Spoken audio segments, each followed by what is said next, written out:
إذا وقعت الواقعة ليس لوقعتها كاذبة خافضة رافعة إذا رجت الأرض رجا وبست الجبال بسا فكانت هباء منبثا وكنتم أزواجا ثلاثة فأصحاب الميمنة ما أصحاب الميمنة وأصحاب المشأمة ما أصحاب المشأمة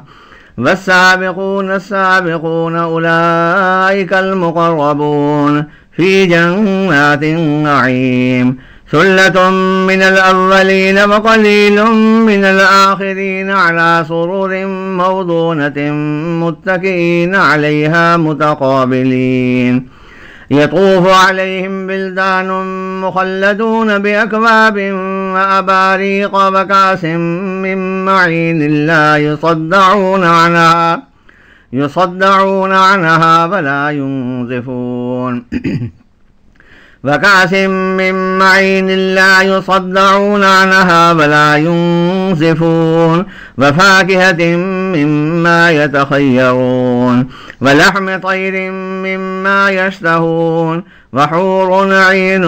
كأمثال اللؤلؤ المكنون جزاء بما كانوا يعملون لا يسمعون فيها لغوا ولا تأثيما إلا قيلا سلاما سلاما وأصحاب اليمين ما أصحاب اليمين في سدر مخضود وطلح منضود وظل ممدود وماء مسكوب وفاكهة كثيرة لا مقطوعة ولا ممنوعة وفرش مرفوعة إنا أنشأناهن إنشاء فجعلناهن أبكارا عربا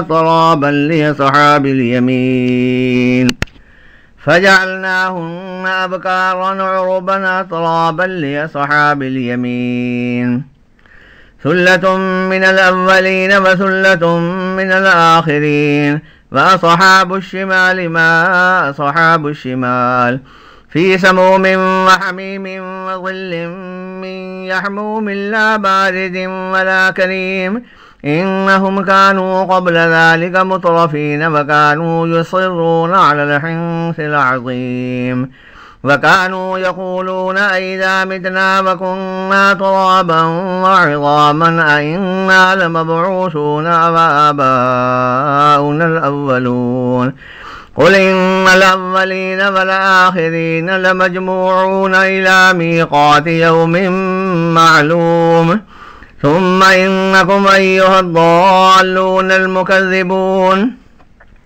ثم إنكم أيها الضالون المكذبون لآكلون من شجر من زقوم فمالئون منها البطون فشاربون عليه من الحميم فشاربون شرب الهيم هذا نزلهم يوم الدين نحن خلقناكم فلولا تصدقون أفرأيتم ما تمنون أأنتم تخلقونه أم نحن الخالقون نحن قدرنا بينكم الموت وما نحن بمسبوقين على أن نبدل أمثالكم وننشئكم فيما لا تعلمون ولقد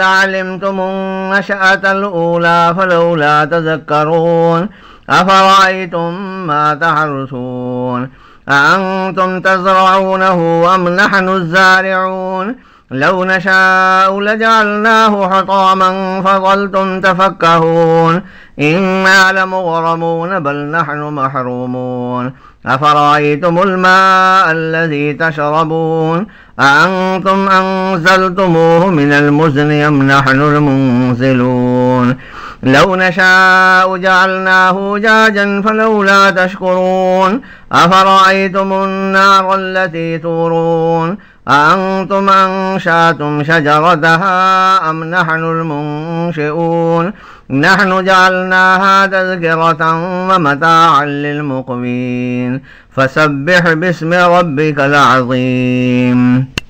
فلا أقسم بمواقع النجوم وإنه لقسم لو تعلمون عظيم إنه لقرآن كريم في كتاب مكنون لا يمسه إلا المطهرون تنزيل من رب العالمين أفبهذا الحديث أنتم مدهنون وتجعلون رزقكم أنكم تكذبون فلولا إذا بلغت الحلقوم وأنتم حينئذ تنظرون ونحن أقرب إليه منكم ولكن لا تبصرون فلولا إن كنتم غير مدينين ترجعونها إن كنتم صادقين فأما إن كان من المقربين فروح وريحان وجنة نعيم وأما إن كان من أصحاب اليمين فسلام لك من أصحاب اليمين وأما إن كان من المكذبين الضالين فنزل من حميم وتصلية جحيم إن هذا لهو حق اليقين فسبح باسم ربك العظيم